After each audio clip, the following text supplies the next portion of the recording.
Abran sus Biblias, por favor, ahí en Proverbios, capítulo 21, Proverbios 21. Ahí, por favor, acérquenles una Biblia ahí a David y a Adi, porfa, ¿no? La señora Rodríguez va a estar ahí, es mi esposa.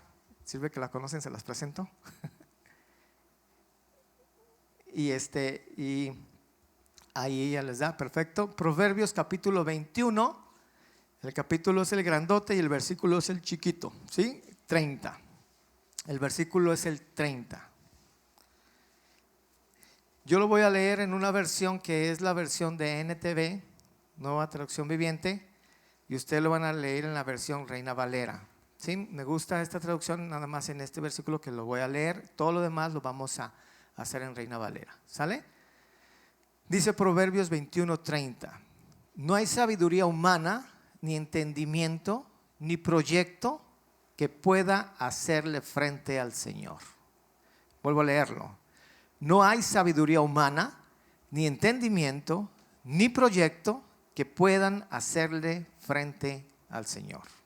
Vamos a orar. Señor, gracias porque estás aquí con nosotros. Gracias porque tú eres bueno.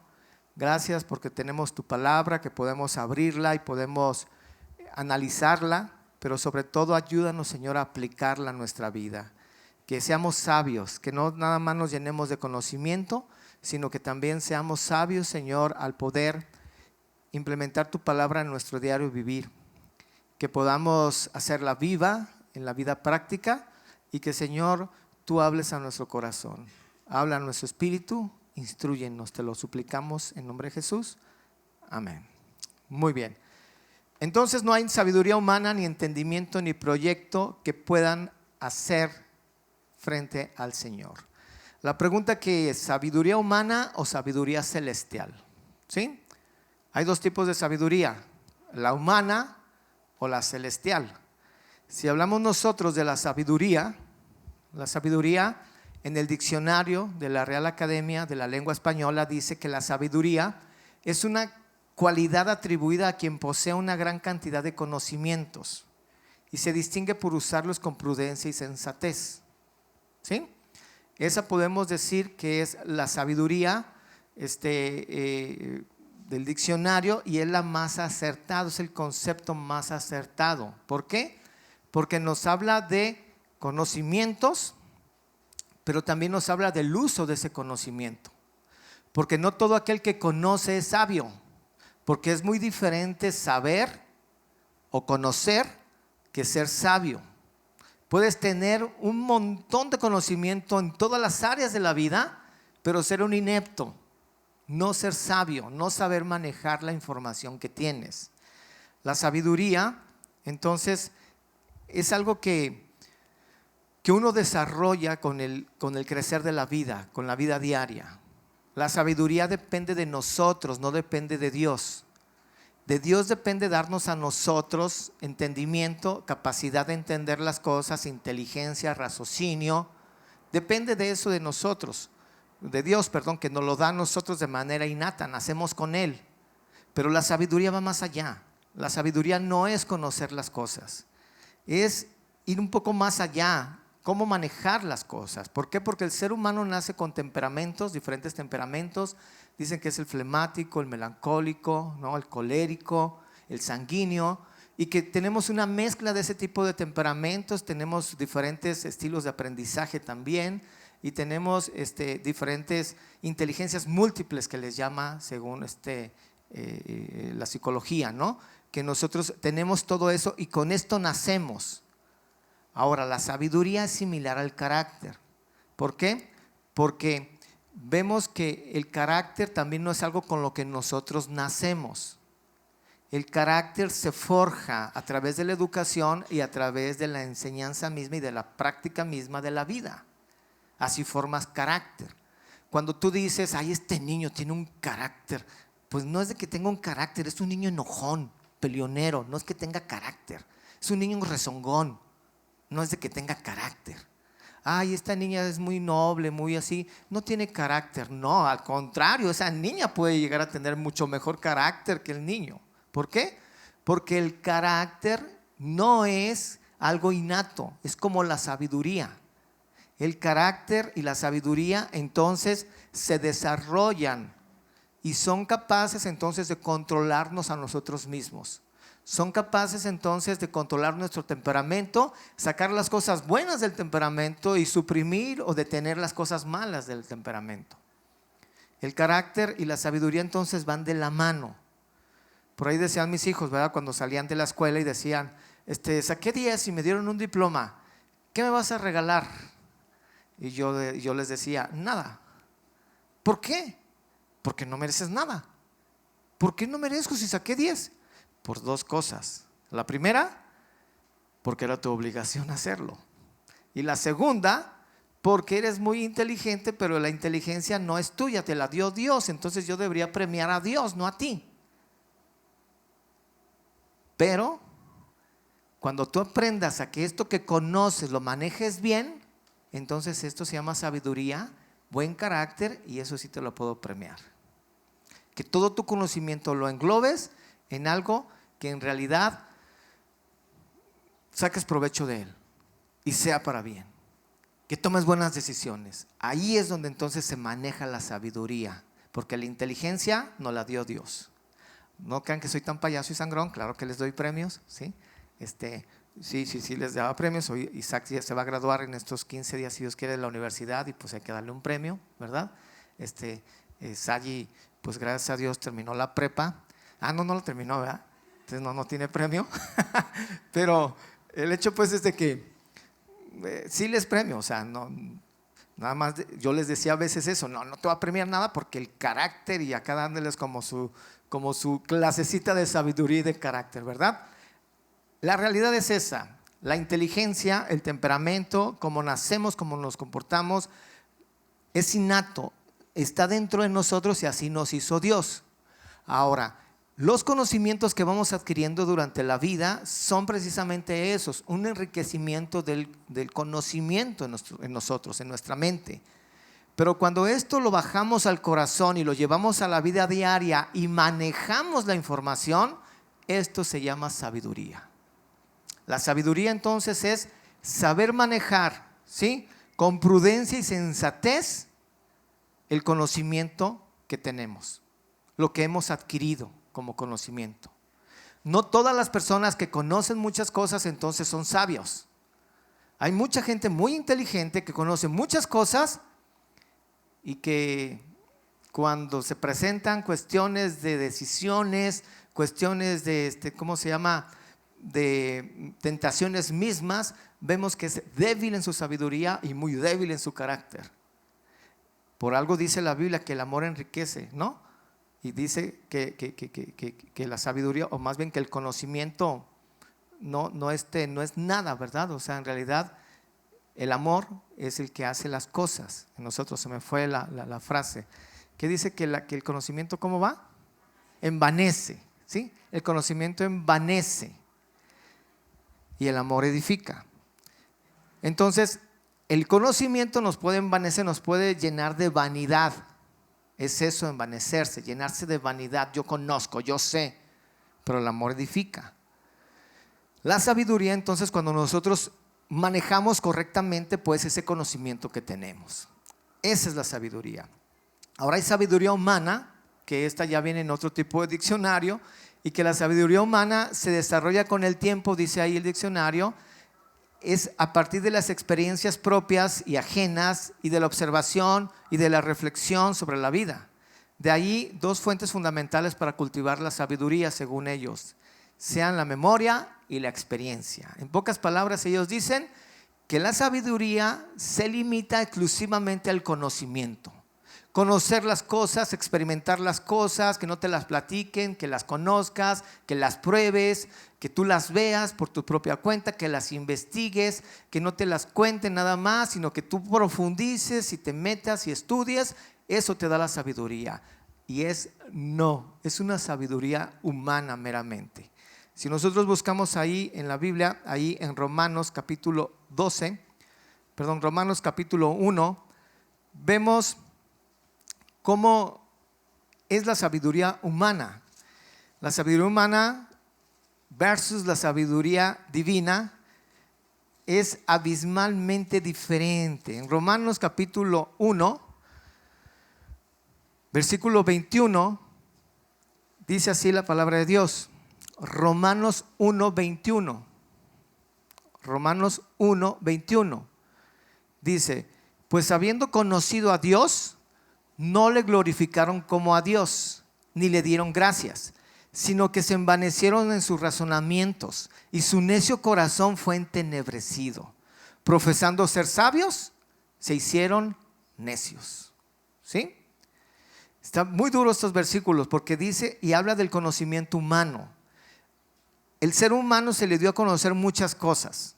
Si nosotros vemos un poquito más atrás, dice en el versículo 19, porque lo que de Dios se conoce les es manifiesto, pues Dios se los manifestó, porque las cosas invisibles de Él, su eterno poder y deidad, se hacen claramente visibles desde la creación del mundo, siendo entendidas por medio de las cosas hechas, de modo que no tienen excusa. En pocas palabras, la misma creación manifiesta la sabiduría de Dios. Por eso dice el Salmo 19 que los cielos cuentan la gloria de Dios y el firmamento anuncia la obra de sus manos, y que un día emite a otro día sabiduría.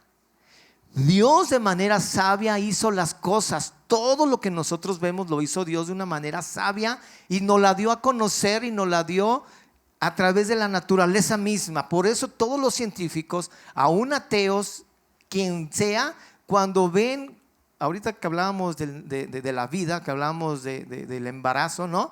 Se maravillan. Por eso en la facultad, ahí yo tenía un maestro ateo, el doctor Roberto, que era un periodoncista muy conocido a nivel mundial, y que él se decía ateo, y que él nos dio un curso, una materia de 2 horas acerca de la piel, y habló 2 horas de la piel. Nos mostró la piel, sus tejidos, sus células, sus funciones, todo lo de la piel, un órgano vital en el cuerpo humano. Y entonces cuando termina la ponencia, yo la verdad me dan ganas de pararme y aplaudirle, decirle qué bárbaro, qué bien expones esto, ¿verdad? Qué conocimiento tan profundo. Y él termina, prenden la luz, todos estábamos así pasmados, despiertos, nadie se durmió en esa hora y era la primera, ¿verdad? Y entonces él dice, el chaparrito doctor Roberto, dice, yo no creo en Dios, pero si Dios existiera, qué cosas tan maravillosas hace. Y ya se fue. Y yo, chaparrito, ¿sí creen en Dios? ¿Cómo que no? Ahí voy y lo alcanzo en el pasillo. No, usted sí cree en Dios. No, no creo en Dios. No, sí cree en Dios. No, creo en Dios. Ya, vete de aquí, te voy a reprobar. Que no sé qué tanto me iba, ¿no? Entonces, el hombre era un hombre que tenía mucho conocimiento y que sabía entonces las funciones del cuerpo humano, y que tan solo con la piel se maravilló. Y hubieran visto la pasión con que nos dio esa clase. Y decía, si no estuvieran estas células aquí, todos moriríamos. No, tremendo, era una pasión tremenda. Dios a través de la creación misma entonces le manifestó su sabiduría. Pero el ser humano, en lugar de tomar esa sabiduría, dice el 21, habiendo conocido, no le glorificaron, no glorificaron a Dios. No dijeron, Dios, sea la gloria a ti por las cosas que haces. Menos dice que le dieron gracias, sino que se envanecieron. Su conocimiento les dio vanidad. Y dijeron, no, ¿cuál Dios? Esto funciona así, así. Entonces, como conocieron las cosas, cambiaron. ¿Por qué? Porque nuestros antepasados, los que vivían aquí en el país hace 1500 años, llovía y decían, caray, ¿por qué llueve? ¿Por qué cae agua del cielo? Yo creo que hay un Dios. Hay un Dios que es el Dios de la lluvia.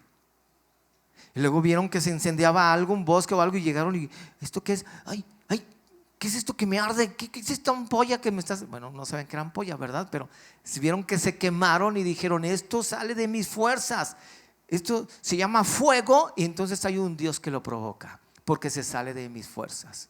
Pero cuando entonces el ser humano comenzó a entender que el fuego no era otra cosa más que la combustión, y con la ayuda del oxígeno como el comburente, y que entonces hacía una combustión, y que esa combustión hacía que los grados centígrados entonces aumentaran, y que entonces hubiera calor. Cuando vio que entonces existía el ciclo del agua y que dijo, no, pues el agua pues entonces se evapora y después se condensa y luego se precipita y luego se va otra vez a los ríos y luego otra vez se evapora, y entonces esto es un ciclo, y ahí está el ciclo del nitrógeno, del hidrógeno, del carbono y todos los ciclos naturales. Entonces el ser humano comenzó a entender las cosas y luego vio y dijo, no, ese arco que sale de colores cuando está lloviendo no es más que la reflexión de la luz con el agua y la humedad, y esto tiene una explicación científica y no tiene que ver nada Dios con esto, y su pacto que hizo con Noé es pura mentira. Y comenzaron a cuestionar a Dios, y en lugar de glorificarlo, darle las gracias, se envanecieron. Y dice, se envanecieron en sus razonamientos. Y luego dice la Biblia, y su necio corazón se entenebreció, se llenó de llagas y de un montón de cosas dentro de él, se endureció, profesando ser sabios, se hicieron necios. La sabiduría humana así es. La sabiduría humana suena o le da lógica a todas las cosas, cree saber todas las cosas.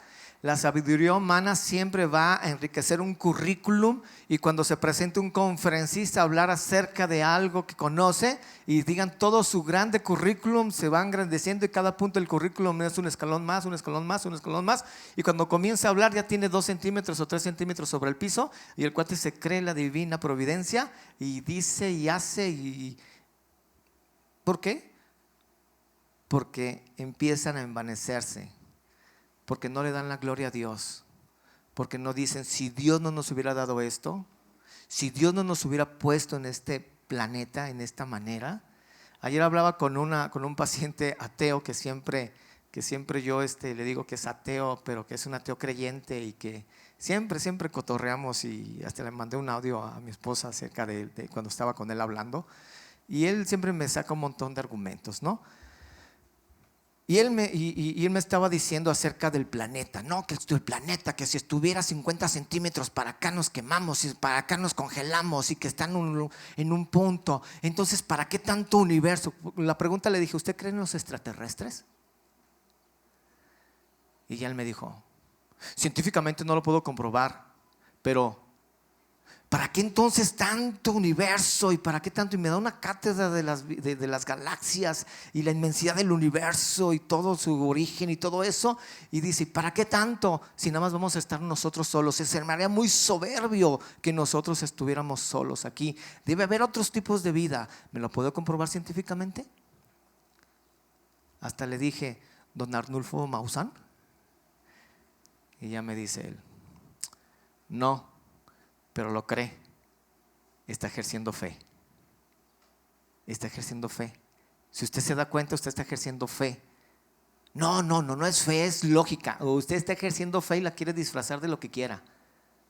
Pero usted sí cree algo que no ve, porque no cree en Dios. Es mentira, sí cree en Dios. No creo en él, que no sé qué. Entonces estamos, y él tiene mucho conocimiento, pero mucho conocimiento. Pero ese conocimiento de la sabiduría humana lo manda a la ciencia, a la lógica, en lugar de darle la gloria a Dios. Ahora hay otra característica de la sabiduría humana que ustedes podemos leer en Santiago capítulo 3, que está un poco más adelante. Santiago capítulo 3, versículo 13, nos da ciertas características de cómo funciona la sabiduría humana. La sabiduría humana no es otra cosa más que una sabiduría hipócrita, ¿sí? Hipócrita. ¿Por qué? Porque dice Santiago capítulo 3, versículo 13. Dice, ¿quién es sabio y entendido entre vosotros? Hace una pregunta Santiago. ¿Quién es sabio y entendido entre vosotros? Muestre por la buena conducta sus obras en sabia mansedumbre. Pero si tenéis celos amargos y contención en vuestro corazón, no os jactáis, ni mintáis contra la verdad. ¿Por qué? Porque esta sabiduría no es la que desciende de lo alto, sino es terrenal, animal y diabólica. Porque donde hay celos y contención, ahí hay perturbación y toda obra perversa.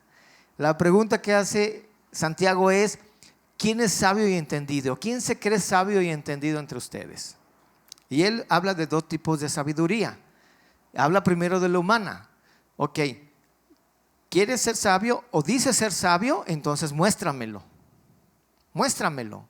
¿Por qué? Porque tú me dices unas cosas con tu voz, pero yo veo otras cosas con tu conducta. Muéstrame que eres sabio, ¿sí? ¿Por qué? Por la buena conducta, por tus obras. Muéstramelo. ¿Por qué? Porque con la boca se dice un montón de cosas, ¿sí? Pero del plato a la boca se cae la sopa. O sea, tú me puedes decir misa, pero yo no veo nada en ti. La verdad, veo otra cosa. Tus palabras se contradicen con tus hechos. ¿Por qué? Porque tienes celos amargos, tienes contención en tu corazón. Así que no te la creas, no te jactes, dice. No te jactes ni te sientas la gran cosa y no mientas contra la verdad. En realidad, tu vida no manifiesta para nada lo que dices que eres. Esta sabiduría que tú me dices, dice el versículo 15, no desciende de lo alto, sino que es terrenal, animal y diabólica. Ahí póngale palomita. ¿Algún testimonio? Así es de dura la Biblia, ¿verdad? Entonces tú puedes decir que conoces de Dios, puedes decir que amas a Dios con tu boca, puedes venir a una reunión como esta y hasta puedes levantar tus manos cuando cantemos, ¿verdad? Porque Él vive. ¿Me cayó? No temo el mañana, porque Él vive. Qué hermosos son los himnos, ¿no? La verdad, qué hermosos son los himnos. Podemos venir y cantar y hasta levantar nuestras manos, pero tu actitud y tu vida diaria no habla en nada de la sabiduría que dices profesar. Entonces esa sabiduría es terrenal, animal y diabólica, aparte de hipócrita. Eso ya es mío. Pero bueno, lo que dice la Biblia es terrenal, animal y diabólico, ¿sí? Ahora también existe entonces la sabiduría divina. La sabiduría divina, entonces, esta produce un fruto agradable a Dios. Este es un proceso de vida. Esta no le podemos obtener por nuestros propios medios, sino que es algo que proviene de Dios. La sabiduría divina es la que nos ayuda a transformar nuestra vida aún sin que nos demos cuenta de que las cosas están cambiando. Es cuando de repente estamos yendo por la vida y vemos en una situación de nuestra vida y llega alguien en un carro, no sé, pasa y nos pita y nos recuerda lo que pasó el miércoles pasado, que fue el Día de las Madres, ¿verdad? Y pasa y nos dice, y nos pelea y todo esto, y tú volteas a verlo y dices, y te vas. Y cuando vas a 2 cuadras recapacitas. Y dices, ¿por qué ahora no me bajé y me peleé con él a golpes? ¿Por qué no lo insulté? ¿Por qué ni me enojé? ¿Qué me está pasando? Y hasta te ves tu lengua y tus ojos ahí en el espejo del carro y dices, ¿qué me está pasando? Antes, es más, unas semanas antes, por menos de esto, yo ya me hubiera bajado a pelearme con ese tipo. ¿Qué me pasó? ¿A alguien le ha pasado algo así? Eso es cuando empieza entonces a Dios a actuar en el corazón del ser humano y empieza a hacer los cambios Dios, no tú. La sabiduría humana busca hacer los cambios por sí mismo, se esfuerza y dice, no, yo tengo que cambiar, no sé, si soy impuntual, pues voy a ser puntual y mañana me voy a levantar a tales horas y deja todo preparado en la noche, dice, para irme, pero bien puntual. Y entonces siempre va a haber un pretexto, ¿no? Porque no lo va a lograr. Igual se pasa el tiempo y no sé, no salió del baño alguien le entretuvo, no se dio cuenta que el pantalón estaba con una manchita, tiene que cambiar el outfit, tiene que cambiar todo. Híjole, ahora cómo lo voy a hacer, no sé, el calcetín tenía un hoyo y ahora como si le fieran los calcetines, ¿verdad? Pero bueno, el chiste es de que algo pasa y vuelve a salir tarde. ¿Algún testimonio? Pero ¿qué pasa aquí? Nos esforzamos, ojo, no estoy diciendo que dejes de esforzarte, hay que hacer las cosas, pero una cosa es hacerlo con sabiduría humana y otra cosa es dejar que la sabiduría divina trabaje en tu vida. Es cuando le pides a Dios, cuando oras, cuando te metes de verdad con Dios y le pides a Dios que transforme tu vida, que sea Él quien la transforme, y decides aceptar a Cristo más que como tu Salvador, como tu Señor, y que Él gobierne tu vida. Y entonces comienzas a tener una toma de decisiones diferente como la tenías antes. Tu toma de decisiones antes era con una sabiduría humana y ahora la vas a ver bajo una perspectiva de sabiduría divina. Te preguntarás entonces, ¿qué haría Jesús en este momento? ¿Qué haría? ¿Cómo reaccionaría? ¿Qué decisión tomaría Jesús si estuviera conmigo ahorita en este momento? Y hay una frase que también me encanta mucho que dice que no digas todo lo que piensas, pero sí piensa todo lo que digas. El que le entienda, lo vuelvo a repetir. No digas todo lo que piensas, ¿sí? Pero sí piensa todo lo que digas. Y esto se le llama prudencia. No ser arrebatado, tranquilo, deja que Dios sobre. Cuenta hasta 10, 100 o 10,000, no importa el número, pero tranquilo, no actúes de más, no seas arrebatado. Contrólate, deja que Dios controle tu vida, y esto solo proviene de Dios. Esta es una sabiduría celestial, una sabiduría divina. Ahí mismo leyendo Santiago, pero un poquito más adelante en el versículo 17 del capítulo 3 dice: pero la sabiduría que es de lo alto es primeramente pura, ¿sí? Después es pacífica, amable, benigna, llena de misericordia y de buenos frutos, sin incertidumbre ni hipocresía. Y el fruto de justicia se siembra en paz para aquellos que hacen la paz. En pocas palabras, el que actúa con la sabiduría celestial se nota, se le ve. Es aquella persona que dice, no sé qué, ese tiene un no sé qué sé yo, que ya es diferente y no sé por qué, pero es diferente. Actúa diferente, se ve su cara diferente, hasta se ve más guapo o más guapa, ¿verdad? No sé, o sea, se ve diferente. Su semblante ya no está tan tenso, ya no se ve amargado. Es la misma persona, pero se ve diferente. ¿Qué es? Que esa persona entonces está dejando que la sabiduría divina actúe en su vida y no la detiene. Y está haciendo a un lado la sabiduría humana. No está actuando por sí mismo, sino está dejando que Dios actúe por él.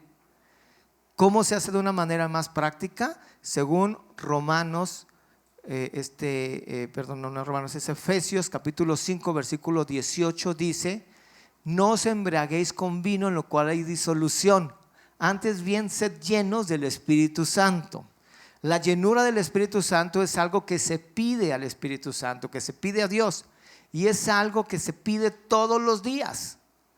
Todos los días se tiene que orar a Dios y decirle en la mañana, decirle: Señor, por favor, domina mi boca, domina mi mente, domina mis ojos, domina mis actitudes. Sé tú el que gobierne, sé tú el que tome las decisiones por mí. Estoy en tus manos, soy mejor contigo que yo solo. ¿Por qué?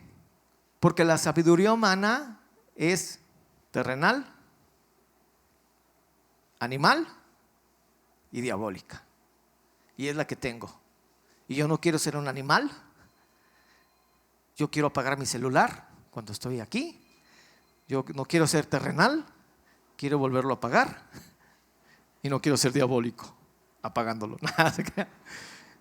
No quiero hacerlo, ¿sí? Entonces mejor tú actúa en mí. ¿Por qué?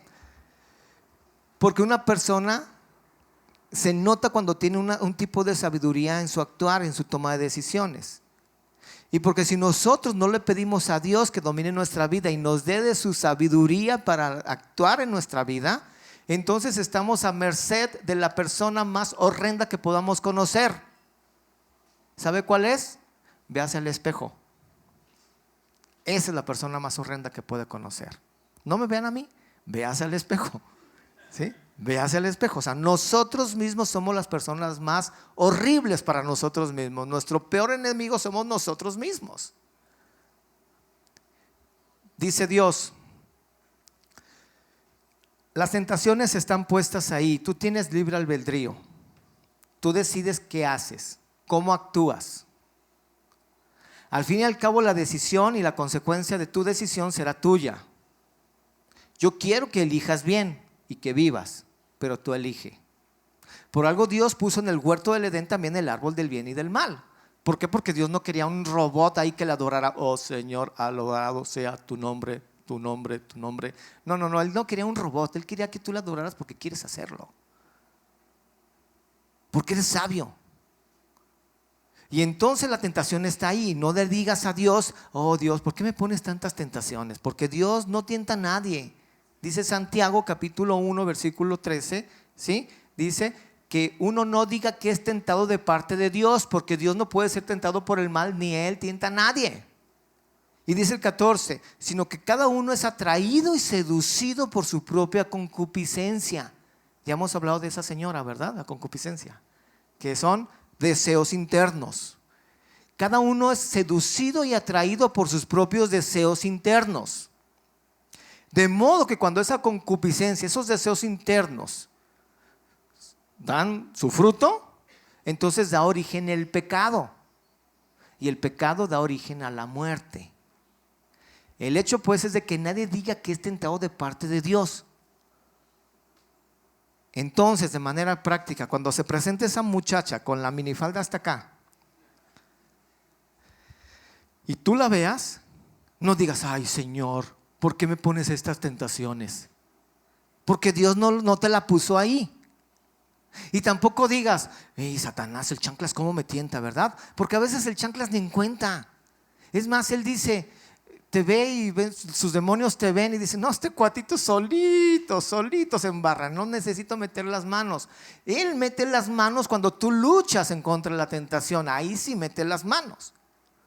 Pero como cuando tú te resbalas y te justificas diciendo: ella me buscó, ella se me puso, ella se puso esa minifalda así para seducirme. No, esto se llama tentación. Tentación.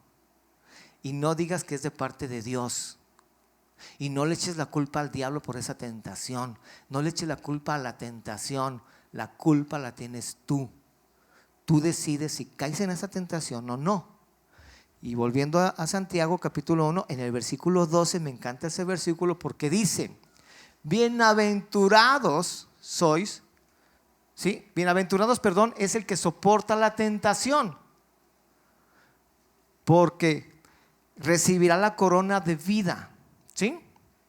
Y dice ahí, no, sí lo sabía pero se me olvidó de memoria, pero dice ahí en pocas palabras: bienaventurado es aquel que soporta la tentación, porque cuando haya resistido la prueba, recibirá la corona de vida que Dios ha prometido a los que le aman. ¿Sí? Habla de resistir, habla de soportar la tentación, habla de que eres doblemente feliz, muy feliz, cuando resistes las tentaciones y vences. Y no tienes pretexto de decir: no, es que la tentación fue más fuerte que yo. Porque ¿qué dice Corintios?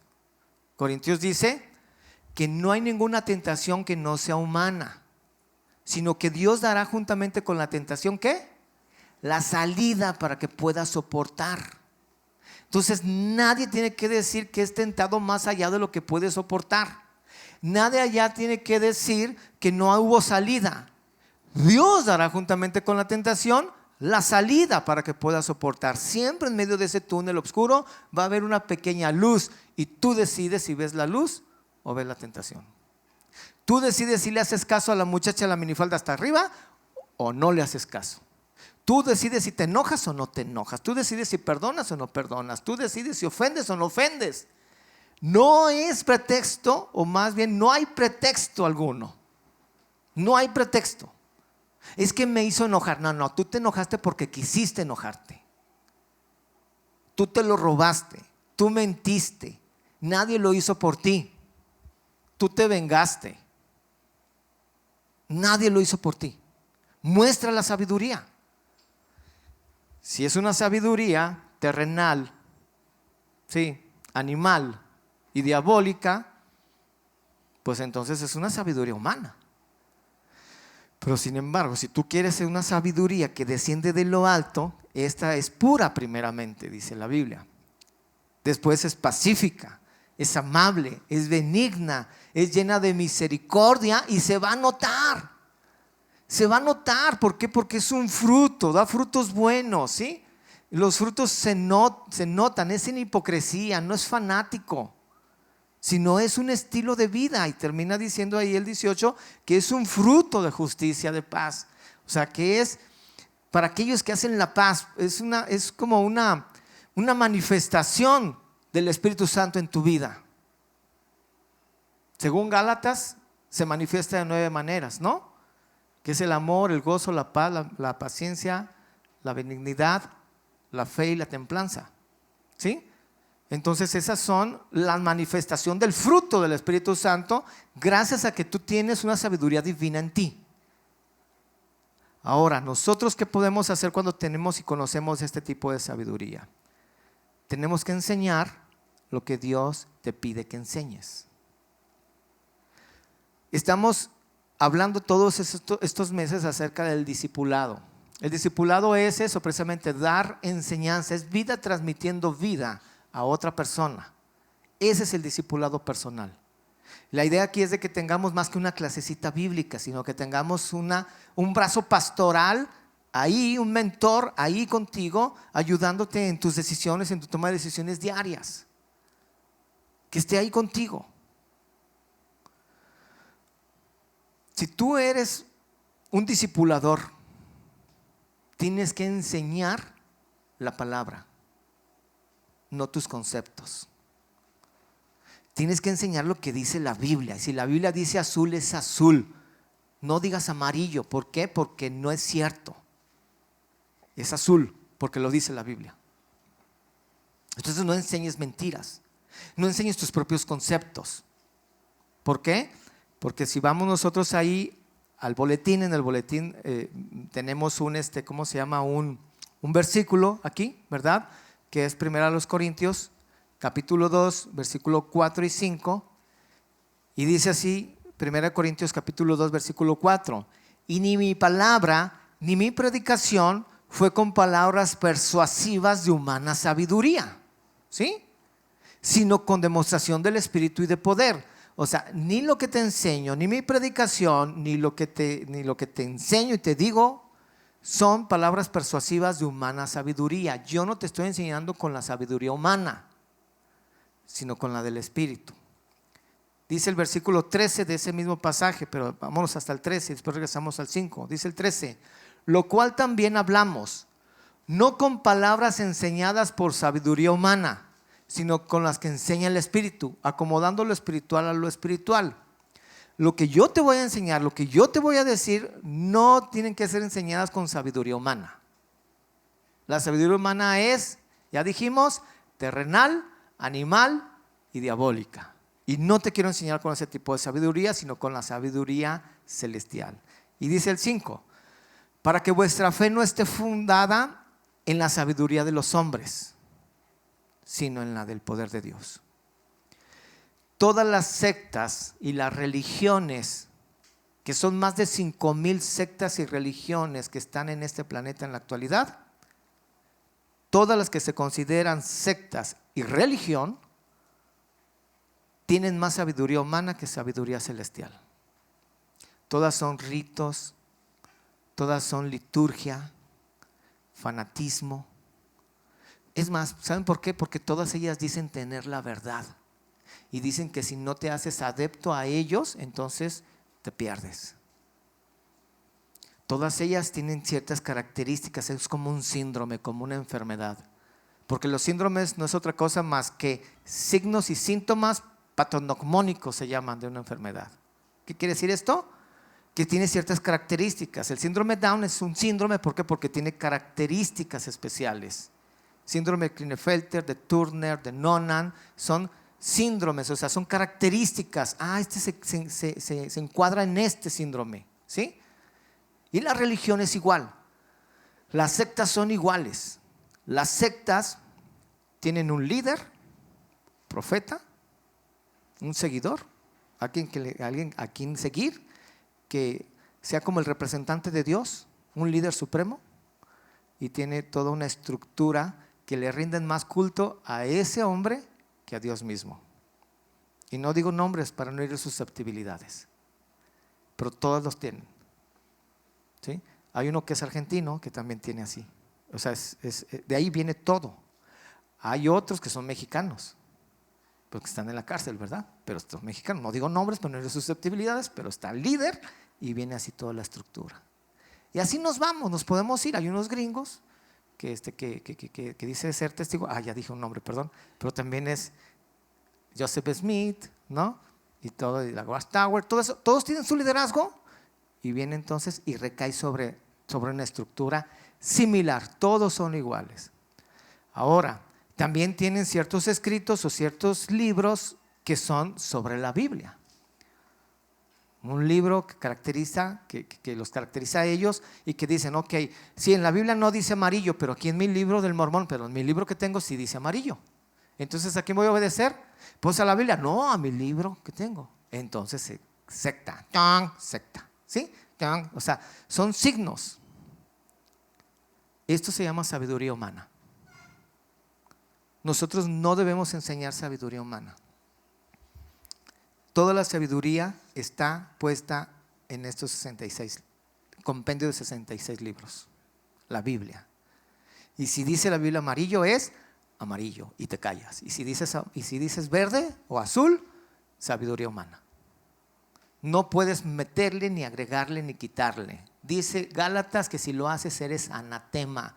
La palabra anatema viene de la palabra maldito. Eres maldito por Dios si tú le quitas o le pones a la Biblia algo.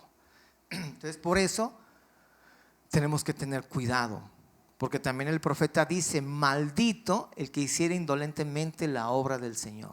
Aquel que entonces ponga su sabiduría humana sobre la sabiduría de Dios, enseñándola a otro, Dios le dice que es un maldito de él, maldecido por él.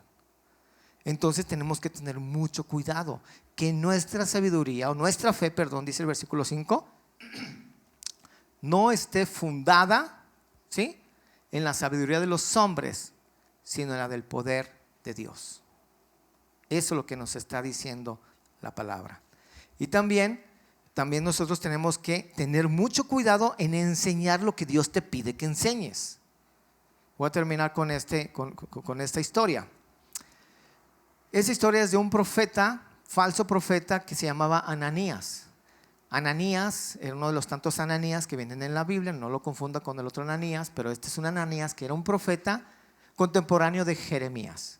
Jeremías era un profeta de Dios que estuvo en los tiempos del cautiverio de Judá, cuando llegó Nabucodonosor, el rey de Babilonia, y agarró y capturó a los de Judá y se los llevó 70 años cautivos a tierras de Babilonia. Es de Irak, se fue directamente hacia lo que es ahorita Israel y se los llevó a todo el pueblo y dejó solo a los pobres y dejó a los menesterosos, y lo peor lo dejó acá, y todo lo demás se lo llevó al imperio babilónico. Jeremías entonces se quedó ahí en Jerusalén. Le dieron la opción, lo encarcelaron y le dieron la opción de que se quedara o se fuera cautivo a Babilonia, y Jeremías decidió quedarse, ¿sí? Él compró un terreno ahí en Benjamín y se quiso quedar ahí. Entonces, cuando de repente llega Ananías con el rey que había dejado a Nabucodonosor como encargado, un rey hebreo dejó encargado ahí en Judá, y le dijo: no te preocupes, le dijo Ananías, en 2 años todos los que se fueron a Babilonia van a regresar. Es más, va a regresar también todos los utensilios que se llevaron, el mar que hizo Salomón, y todo el oro que se llevaron y todo lo que se llevaron, los utensilios del templo a Babilonia, los van a regresar en 2 años, y tú vas a vivir y tú vas a reinar a todos los judíos aquí en Jerusalén. Y entonces el rey estaba muy contento, ¿verdad? Y pues ahora entierren más a Jeremías. Jeremías entonces dijo: no es cierto lo que les está diciendo él. Cuando dijo eso Jeremías, entonces lo sacaron de la cárcel y lo metieron a una fosa, a una cisterna. Dice que lo metieron y la cisterna estaba vacía, lo dejaron caer, pero tenía lodo, y dice que se enterró en el lodo Jeremías y no tenía comida y estaba muriendo ahí. Entonces llegó un etíope que no recuerdo el nombre, pero ustedes lo van a leer ahí en Jeremías capítulo 28. Lo que estoy diciendo está en Jeremías 28, del 13 y 16, ¿sí? Bueno, el 13 en adelante. Y dice el etíope, le dice al rey: por favor, por misericordia, permítenos que 30 hombres vayamos y quitemos la tapa de la cisterna y saquemos a Jeremías, porque Jeremías está muriendo. Y entonces el rey dice: bueno, pues ya Ananías me profetizó que en 2 años vuelven todos y todo vuelve a la normalidad en 2 años. Pero bueno, saquen a Jeremías. Y cuando sacan a Jeremías, el rey va así como a la secreta y le dice: oye, Jeremías, como que no dudo de Ananías, ¿verdad? Pero ¿tienes algo que Dios tenga para mí? Y le dice Jeremías: tú estás enojado conmigo, si te digo la verdad me vas a matar. Y entonces le dice: no, te prometo que no te voy a matar. Le dice: ok, no te preocupes. Entonces mira, te van a sacar los ojos, te van a matar y el pueblo no va a regresar en 2 años. Es más, no hay fecha de regreso. Y entonces se enojó y lo desterró. Pero entonces cuando ya lo desterró, dice que lo dejaron ir a su tierra, a su terreno que compró en Benjamín.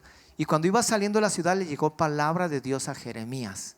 Y le dijo: regrésate y dile a Ananías que no ande enseñando mentiras, que estoy muy molesto con él y que va a morir por su pecado. Se va a morir, y se va a morir de una manera muy fea, por andar enseñando lo que no le pedí que enseñara, por andar diciendo mentiras, y no lo voy a perdonar. Entonces llega profeta con profeta y le dice palabra del Señor a profeta. Y el profeta le dijo: pues bueno, ¿qué? Sabes que estás mintiendo y este es el juicio. Y entonces sucede y Ananías muere. ¿Qué podemos aprender de esto? Lo que podemos aprender es de que Dios nos dice a veces cosas para que le digamos a alguien más, pero todas ellas están sustentadas en su palabra, en la Biblia. No le alteres, no le pongas, no le quites, no le pongas de tu cosecha, no le quites. Lo que está aquí tal cual, aunque sea crudo, aunque se enojen contigo, aquí está y se acabó. Aquí está. Si se quieren pelear, que se peleen con Dios, no contigo. Dios fue el que dijo, Dios fue el que ordenó, Dios fue el que mandó. Tú no, tú nada más fuiste un emisor. No enseñes algo que Dios no te pide que enseñes. No hagas un fuego extraño. ¿Qué es eso del fuego extraño? Aquel sacerdote que fue y ofreció algo que no se le pidió y en el momento cayó fulminado, muerto. Y eran dos hermanos. No ofrezcas fuego extraño. No inventes, no digas cosas de más. Enseña la palabra, lo que Dios dice en su palabra, y no malinterpretes. Y si no sabes interpretar, mejor no hables. Si no sabes, mejor no digas, porque no sabemos todas las cosas.